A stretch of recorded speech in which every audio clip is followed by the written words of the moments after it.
കണ്ണൂർ തളിപ്പറമ്പിൽ വ്യാപാര സമുച്ചയത്തിലുണ്ടായ തീപിടുത്തത്തിന്റെ കാരണം സംബന്ധിച്ച് വിശദമായ അന്വേഷണം നടത്തുന്നതായിരിക്കും. വിവിധ വകുപ്പുകളുടെ സംഘം ഇന്ന് ആ സ്ഥലത്ത് പരിശോധന നടത്തും. ആദ്യം തീപിടുത്തമുണ്ടായത് ചെരുപ്പ് കടയിലാണ് എന്നാണ് നിഗമനം.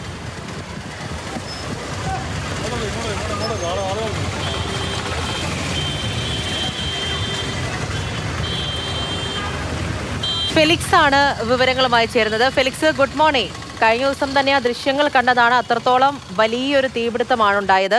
എത്രത്തോളം നാശനഷ്ടങ്ങൾ ഉണ്ടായിട്ടുണ്ട് എന്നാണ് കണക്ക് കൂട്ടുന്നത്. ഒപ്പം വിശദമായിട്ടുള്ള പരിശോധന ഉണ്ടാകണം. എന്താണ് ഈ തീപിടുത്തത്തിന്റെ കാരണം എന്നറിയണം.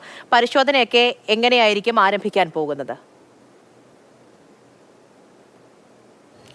ഗുഡ് മോർണിംഗ് പൂജ. ഇന്നലെ വൈകുന്നേരം ഏതാണ്ട് 5 മണിയോട് കൂടിയാണ് ഈ തീപിടുത്തം ഉണ്ടാകുന്നത്. ഈ തീപിടുത്തത്തിൻ്റെ വ്യാപ്തി എത്രത്തോളം ഉണ്ട് എന്ന് അറിയുന്നത് നമ്മൾ ഇപ്പോഴാണ്. ഇവിടെ എത്തുമ്പോൾ നമുക്ക് മനസ്സിലാക്കാൻ കഴിയും. ഇത് ബസ് സ്റ്റാൻഡിനോട് ചേർന്ന് ദേശീയപാതയോരത്തോട് ചേർന്നുള്ള KV കോംപ്ലക്സിലാണ് തീപിടുത്തം ഉണ്ടായത്. ആദ്യം തീപിടുത്തം ഉണ്ടാകുന്നത് ഈ ഒരു കടയിലാണ് ഫസ്റ്റ് തീപിടുത്തം ഉണ്ടാകുന്നത്.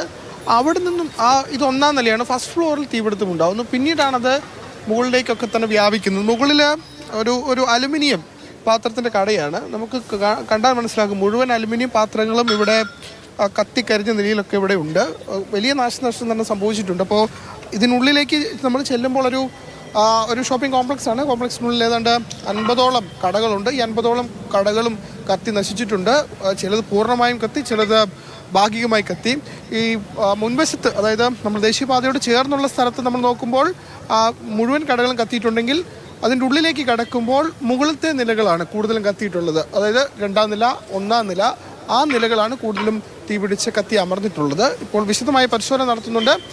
നേരത്തെ ട്രാൻസ്ഫോമറിൽ നിന്നാണ് ഈ തീപിടുത്തം ഉണ്ടായത്. അവിടെ നിന്നും തീപ്പൊരി വന്നു എന്നാണ് കട ഉടമകൾ പറഞ്ഞതെങ്കിൽ KSEB പറയുന്നത് അങ്ങനെയല്ല. ഒരു കടയിലെ ഷോർട്ട് സർക്യൂട്ടാണ് തീപിടുത്തത്തിന് കാരണം എന്നതാണ്. ഒരു ദൃശ്യമടക്കം അതിന് കാരണമായി KSEB ചൂണ്ടിക്കാട്ടുകയും ചെയ്യുന്നുണ്ട്. നിലവിൽ ഇപ്പോൾ വിശദമായ പരിശോധന വിവിധ വകുപ്പുകൾ, ഇലക്ട്രിക് വകുപ്പുകൾ, ഫയർ ആൻഡ് സേഫ്റ്റി അടക്കം ഇവിടെ എത്തി നടത്തും. ഒപ്പം തന്നെ ഈ കെട്ടിടത്തിന് വർഷങ്ങളുടെ പഴക്കമുണ്ട്. അതെത്ര എന്നതിൽ നമുക്ക് വ്യക്തതയില്ല. ഒരു വർഷം 20-25 വർഷത്തോളം പഴക്കമുള്ള കെട്ടിടമാണ്. ആ കെട്ടിടത്തിലാണ് തീപിടുത്തം ഉണ്ടായിട്ടുള്ളത്. അപ്പോൾ ഫയർ ആൻഡ് സേഫ്റ്റിയുടെ ഒക്കെ അനുമതി, മാനദണ്ഡങ്ങളൊക്കെ പാലിച്ചിട്ടുണ്ടോ എന്ന കാര്യത്തിലടക്കമുള്ള വിശദമായ പരിശോധന നടത്താനാണ് ഇപ്പോൾ തീരുമാനിച്ചിട്ടുള്ളത്. ശരി, ഫെലിക്സ് ആണ് ആ സംഭവ സ്ഥലത്ത് നിന്നുമുള്ള വിവരങ്ങൾ നൽകിയത്. തീപിടുത്തം ഉണ്ടായതിനു ശേഷമുള്ള ദൃശ്യങ്ങളാണ് നമ്മളിപ്പോൾ കണ്ടത്.